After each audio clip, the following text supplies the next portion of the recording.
Do you know how a war ends? If you do, then you also know how it was never necessary or even a good idea. War in 21st century is not about achieving peace or justice.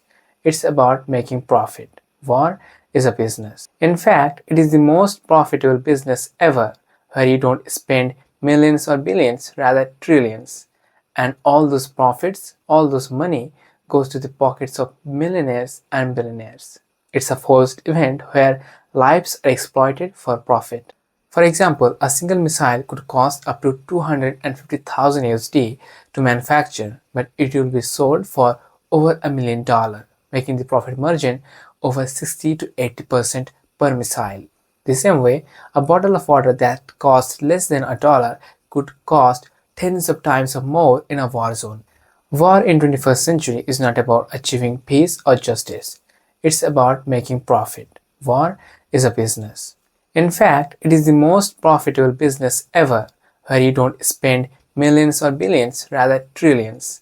And all those profits, all those money goes to the pockets of millionaires and billionaires. It's a forced event where lives are exploited for profit. Let me explain further so you understand what I'm trying to say. And yes, if you are watching this video until now, please do a like and subscribe. As a small creator, it is so much needed and appreciated. So at first, let's learn a little more about war itself, what is it about, and how it is done. Because at first you need to learn about the disease, then you can cure it. If we go back in time, strip away all the figures, speeches, and flags, then war usually comes down to three primal things: survival, fear, and power. Initially, the conflicts were not about religion, ideologies, or political figures. It was all about attaining resources because survival is the only thing that mattered back then. For example, if there was only one river, limited fertile land, limited forest, then they had no other option but to fight because they thought, if I kill the other guy, I survive. It was not evil, it was not for profit, it was not for freedom, it was just pure survival. Then we evolved. We built cities that evolved into nations. Then war was no longer about survival. It was about pride, power, ideologies, religions, or simply ego. Empires rose, kings wanted more land, more wealth, and more pride. Religion and nationalism became the excuse to justify massacre. The Romans, the Persians, the Mongols, they all claimed to obey God's will, bring civilization. But in reality, it was just about more power, more wealth, or simply they are feeding their ego. They could not stand being the second best. They had to rank up higher, always. In the name of war, they enslaved innocents, killed children, and raped women without any restrictions because it was all part of God's will. Not a single war ever fought benefited the normal people. The wars only happened because the kings, the elites wanted more and more. To them, human lives have no value. They are like pawns to be sacrificed for their own good. And then came the 19th, 20th century and today, where war is profitable.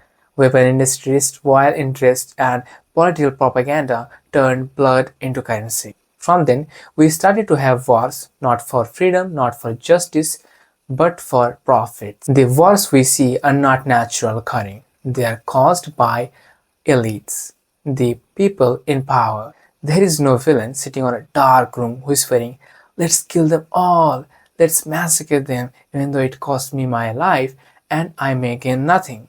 It does not work like that. There are very few structured ways how a war starts. It's like a chain reaction built from fear, ego, and hunger. The first thing they do is they start a narrative, a story, a lie to manipulate people and justify all their actions forward. They would either say that they are threatening us, they are breaking the laws, they have this and that. They will start lying to you. And then all of a sudden, out of nowhere, you would see a terrorist attack and war begins. Now you might ask, why would the government do that? Aren't we supposed to protect ourselves? Aren't we supposed to erase terrorism? Well, what if I say that your government, your political leaders breed terrorism and they want wars more and more? You would not believe me, right? But you'd have to, because what I'm telling is the truth. I'm not making up anything else. Just think, why would anyone want to wrap himself up with bombs, killing himself and other people? No sane person would do that. They are trained, they are funded, they are brought up like that. Someone is helping them with arsenal, resources, and funds needed to start a conflict. Surely, you just cannot become a terrorist. You need resources, right? Where are they getting all that? What do you think? Someone is triggering it. Someone is triggering attacks, conflicts, and wants a war to happen. It's actually none but your government, our political leaders, our billionaires, because the more the war starts, the more they can sell, the more they can optimize, monetize, and earn. And they can also distract us from the actual problems because they are the ones owning the companies or their millionaire billionaire friends holding the shares. For example, a single V2 bomber could cost over $2.2 billion dollars, and it costs more than 130,000 US dollar per flight hour. Modern fighter jets like the F-35 could cost over $80 million dollars per unit. Not only that, be it a jet, a submarine, a aircraft, everything is priced in millions and billions, and the profit is unimaginable. Companies like Lockheed Martin, Northrop Grumman, etc. manufacture this advanced arsenal. It's a billion, trillion dollar business. The more you die, the more they earn. And on top of that, we have also built nukes, nuclear weapons. You know why? To achieve peace. What the fuck, right? How are you going to achieve peace with a thing that can massacre an entire city and entire country with millions of people? But this is what is happening all over the world. Look at Gaza, look at Ukraine, look at Sudan. On the surface level, it looks like a war, a civil war, but deep down, it is just profit, where millionaires and billionaires earn in trillions and buy their second, fourth private jets and villas, whereas the people like you and I die. The people that wanted the war to happen never fought it, and the ones that fought it never wanted it. Those people, those elites, those government members are on their AC, on their very comfortable cuisine like home making orders, whereas someone's father, someone's daughter is dying on the battlefield. We must understand that the guy on the other side of the border is not my enemy.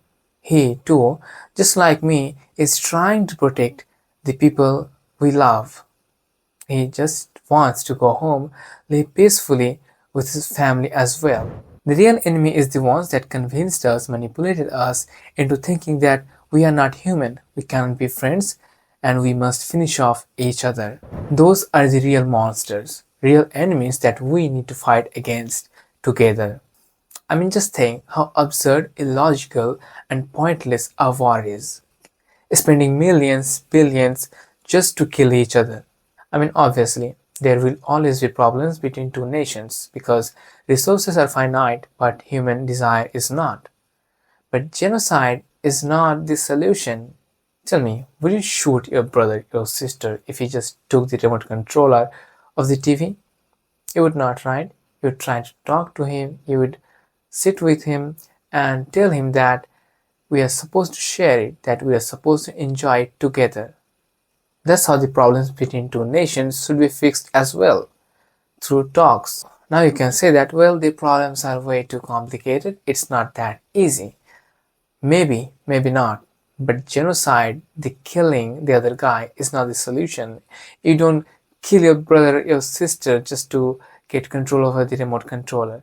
You don't.